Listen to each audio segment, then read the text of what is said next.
তিনটে ভার্টেক্স আছে, তিনটে ভার্টেক্স থেকে যদি আমি অপোজিট সাইডের উপরে যদি তিনটে পারপেন্ডিকুলার ড্র করি, ধর মনে কর এডি একটা পারপেন্ডিকুলার, বিসি এখান থেকে মনে কর বিই একটা পারপেন্ডিকুলার, আর আরেকটা পারপেন্ডিকুলার মনে কর সিএফ, এগুলো সব পারপেন্ডিকুলার। ওকে, তাহলে তোরা জানিস যে এই তিনটে পারপেন্ডিকুলার সব সময় একটা পয়েন্টে ইন্টারসেক্ট করবে।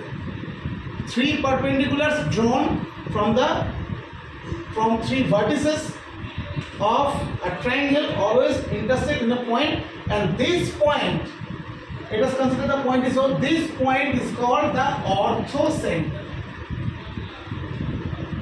এই পয়েন্টটাকে আমরা কি বলি? orthocenter of the triangle.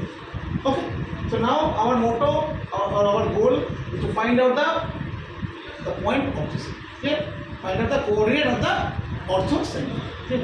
তাহলে কি কি পাচ্ছি দেখ, মনে কর এখানে এখানে এ পয়েন্টটা দেওয়া আছে কত, সামথিং 2,7, বি পয়েন্টটা দেওয়া আছে 6,1, আর সি পয়েন্টটা কত দেওয়া আছে বল 4,-5। আচ্ছা মিনওয়াইল আমি এটা পড়াতে দেখতে সেটাতে একটু বলে দিই, তোরা এই অর্থোসেন্টারের মতো আরও 3টে পয়েন্ট পেয়েছিস, সেটা মনে আছে? সেটা হচ্ছে সার্কামসেন্টার,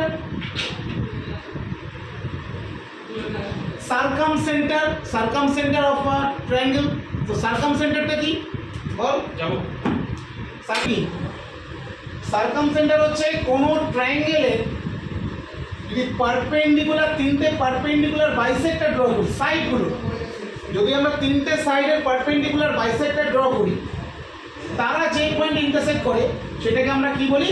সার্কামসেন্টার। তার কারণ হচ্ছে এটাকে বেস করে আমরা একটা কি ড্র করতে পারি বল? সার্কেল ড্র করতে পারি। এই সার্কেলটাকে কি সার্কেল বলে? সার্কামসার্কেল। আচ্ছা এর মতোই আরেকটা আছে সার্কামসেন্টারের যেরকম আরেকটা আছে, সেটা কি? যে একটা ট্রায়াঙ্গেলে তিনটে অ্যাঙ্গেল, তিনটে ইন্টারনাল অ্যাঙ্গেল মনে কর, এদের যে বাইসেক্টর, এই তিনটে অ্যাঙ্গেলের বাইসেক্টর তারাও একটা পয়েন্টে ইন্টারসেক্ট করে, রাইট? এই পয়েন্টটাকে আমরা কি বলি? ইনসেন্টার। মনে পড়ছে? This point is called incentre, because এখান থেকে যখন তিনটে পারপেন্ডিকুলার ড্র করে এটা দিয়ে আমরা একটা ইনসার্কেল ড্র করতে পারি। কি ড্র করতে পারি? ইনসার্কেল ড্র। ওকে, আচ্ছা আরেকটা এরকম তিনটে সেম পয়েন্টের একটা ব্যাপার আছে, সেটা তোরা জানিস। সেটা হচ্ছে একটা ট্রায়াঙ্গেলের তিনটে মিডিয়ান, একটা ট্রায়াঙ্গেলের তিনটে মিডিয়ান মানে জানিস যে ভার্টেক্স থেকে যে লাইনটা ড্র করলে অপোজিট সাইডকে ইকুয়ালি ডিভাইড করবে, ওটাকে বলে মিডিয়ান। যে পয়েন্টে ইন্টারসেক্ট করে সেই পয়েন্টটাকে আমরা কি বলি? Centroid. This point is called centroid. Now, the question is that in which type of triangle these 4 points always are same point? কোন ট্রায়াঙ্গেলে এই 4টে পয়েন্ট সেম পয়েন্ট? বল আনসারটা। জোরে বল। Equilateral triangle. তো ইকুইল্যাটারাল ট্রায়াঙ্গেলে কি হয়? এই 4টে পয়েন্ট সেম পয়েন্ট। কি হয় বল? Same same. তো এখন আমরা বার করবো যেটা হচ্ছে একটা ট্রায়াঙ্গেল দিয়েছে, তার তিনটে ভার্টেক্স দেওয়া আছে, আর কি বার করবো? অর্থোসেন্টার বার করবো। তো অর্থোসেন্টার কি? ভার্টেক্স থেকে অপোজিট সাইডের উপর তিনটে পারপেন্ডিকুলার ড্র করি, তারা যে পয়েন্টে ইন্টারসেক্ট করবে সেটাকে আমরা কি বলি? অর্থোসেন্টার। ক্লিয়ার? চল, তার জন্য তোরা কি করবি বল?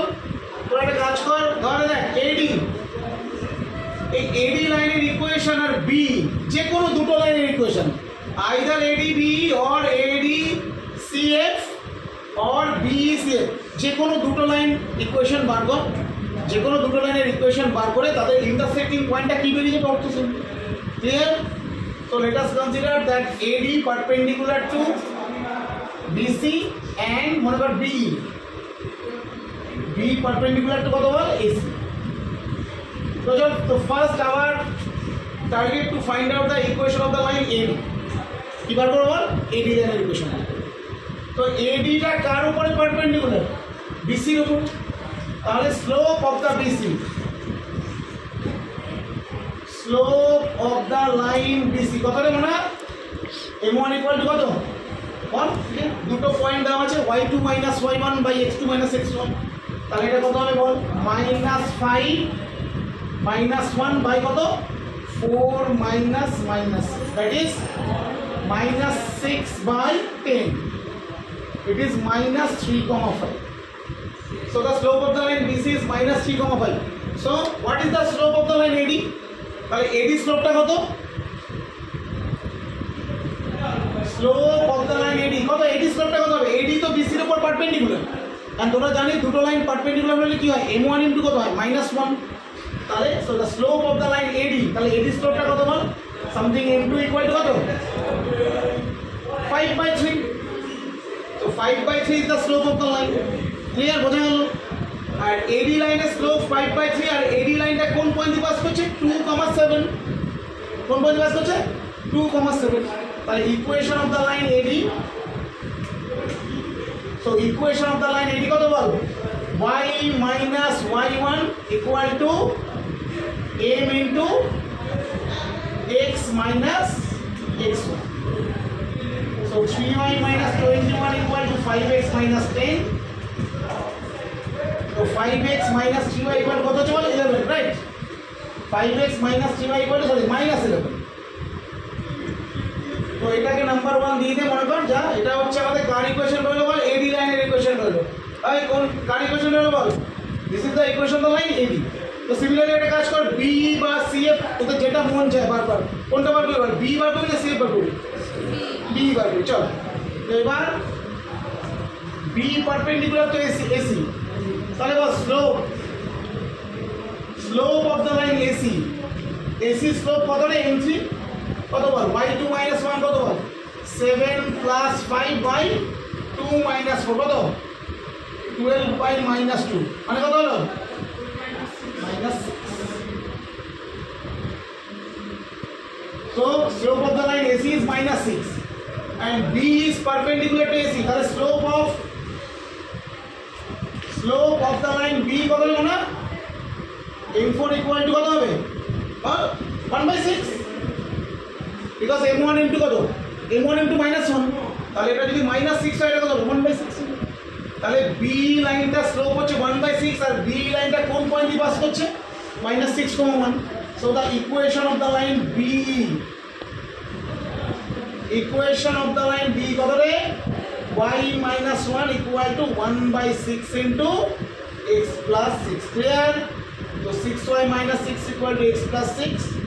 So this is x minus 6y equal to -2. Am I right? এটাকে 2 নম্বর দিয়ে দে। এটা কার ইকুয়েশন হলো বল? এটা B এর ইকুয়েশন হলো। এইবার ইকুয়েশন 1 আর ইকুয়েশন 2 এদের ইন্টারসেক্টিং পয়েন্ট কোনটা? O, and O is the orthocenter. So now you have to solve the equation 1 and 2. এটাকে আমরা 5 দিয়ে মাল্টিপ্লাই করব। এখানে 5x minus 30y equal to -60 আর ওপাশে কত আছে বল? 5x minus 3y equal to -, এটা রাফে করে নেব আমরা, কেন আর অন্য কিছু লাগবে না। তো মাইনাস করে দে, এটা প্লাস কাটা কত হচ্ছে বল? -27y equal to কত আসছে এখানে বল?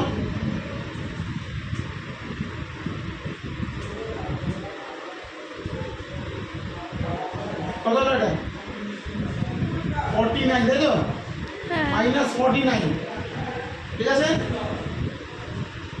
এটা ঠিক বলে দেখো 5x minus 10 ওকে, ঠিক আছে? তো -0 equal to বসে যাচ্ছে ঠিক আছে। তাহলে y আমরা কত পাচ্ছি বল? y পাচ্ছি আমরা 49/27. y is about 49/27. So now put the value of y in the equation 2 or 1, whatever you write. So 2 তে বসিয়ে দে ইকুয়েশনটা, তাহলে কত হচ্ছে বল?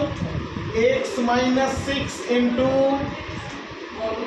49/27 is equal to -12. তাহলে x টা কত হলো বল? -12 প্লাস এটা হয়ে যাবে তো হচ্ছে